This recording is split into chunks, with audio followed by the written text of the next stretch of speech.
I hate tutorials that are full of useless information, and I'm sure that you hate them too. Fortunately for you, this video is scripted, which means that the location of every piece of information that I give regarding Super 7 can be found in the timestamps, which are located in the description below. I know the Super 7 came out about a week and a half ago, which means I'm a little late to the party, but I've spent the last few days perfecting my Super 7 course making skills. The first thing that you have to do in order to create your Super 7 track is to pick the car that you want to use. You must pick your car now because you can't change your vehicle once you have begun creating your event track. Just like your car, you can't change the location of where you start your Super 7. Because of this, you must decide in your mind what event you want to create before you enter the Super 7 menu. I want to do a danger sign, so my start location will be down the road from the Broadway Windmill danger sign. This danger sign will be where my event will end. Once you have decided what you want to do, drive your car to where you want your track to begin.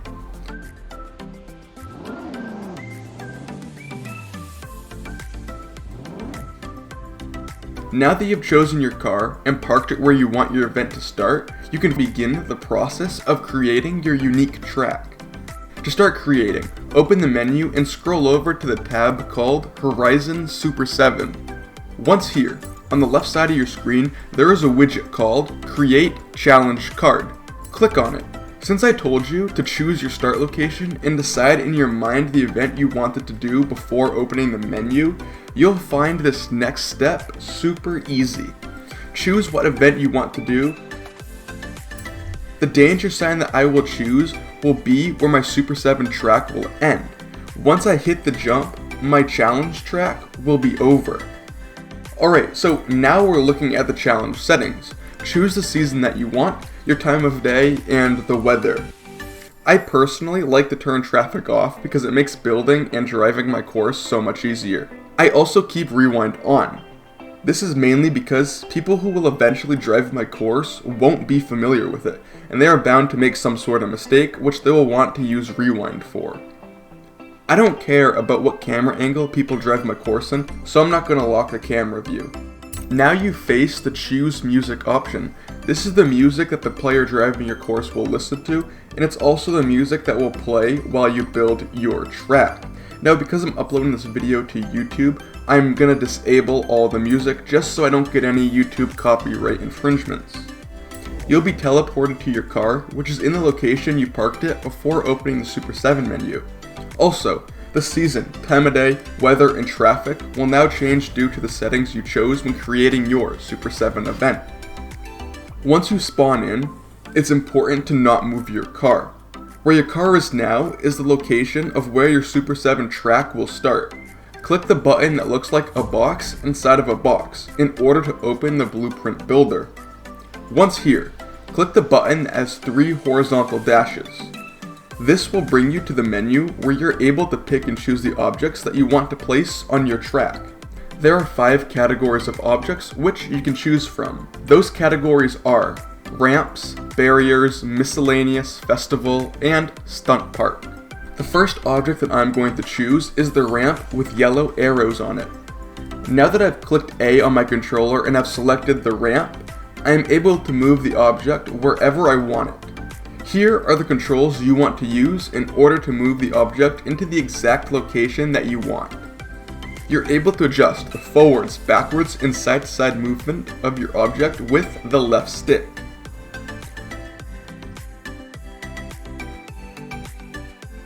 With the right stick, you can adjust the height up and down, and if you want, you can swing the object left to right. The left and right triggers let you adjust the height of both yourself and the object that you have selected. When you don't have an object selected, the triggers will adjust the height at which you can move around at. You can rotate your object left or right with the left and right buttons on the D-pad. To change the pitch, which is simply the forwards and backwards angle of your object, click the up and down buttons on the D-pad. Finally, you are able to roll your object from left to right with the left and right bumpers on your controller.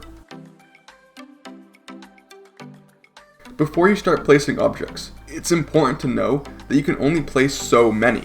You can track the amount of objects you have remaining by looking at the budget % scale on the right side of your screen.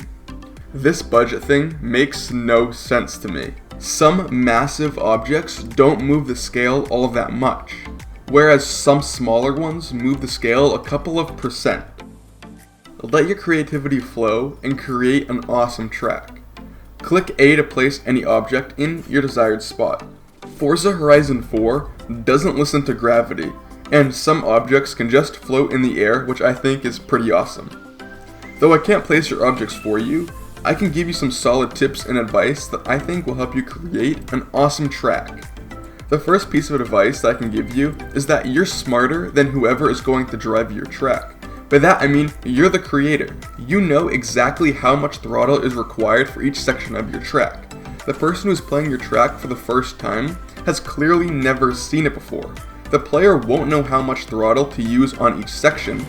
To be safe, whenever you are going to be jumping your vehicle from a ramp to a landing zone, make sure that you have space behind and in front of where you land so that the player won't go flying off. Second, don't be afraid to use barriers. Barriers will keep your player from falling off of your course, and if you use the directional barriers, they will give your player warnings to slow down before a turn is coming up.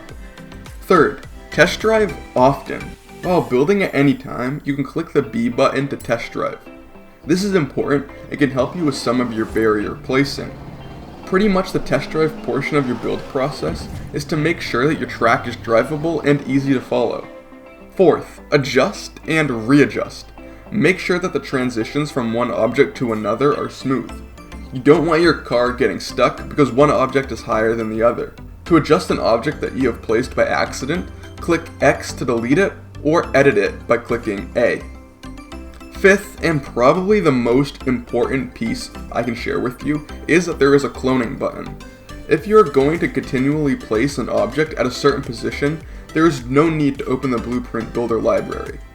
You can simply clone objects by clicking Y, which saves an incredible amount of time. After doing a ton of building, adjusting, remaining under budget, and test driving, you are now ready to drive your entire course and set a pace for our players to beat. Simply enter the test drive mode by clicking B. And then once you're here, open the challenge options by clicking the button with the 3 horizontal dashes. From here, scroll down to retry. Clicking retry will put your car at the start location and let you complete a run of your course. Don't open the Blueprint Builder once you start your run, because then you'll have to retry once again. Since I'm doing a danger sign, I have to run my course and then hit the danger sign to set my challenge.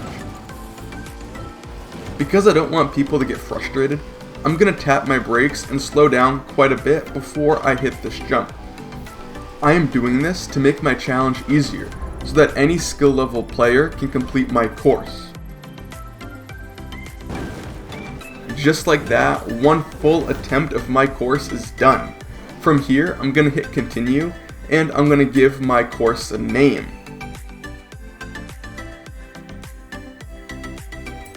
Now you can choose to edit the description if you want, and most importantly, you can change the time. I bumped up my time because people might struggle and find my course to be a little difficult. Lastly, click publish, and now you have successfully created your very own Super7 track. Once you've clicked publish, the game will now have you run your course once again.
Just like that, this video is over. Thank you all so much for watching, and please subscribe if you haven't already. It means so much to me. Alrighty guys, have a nice day.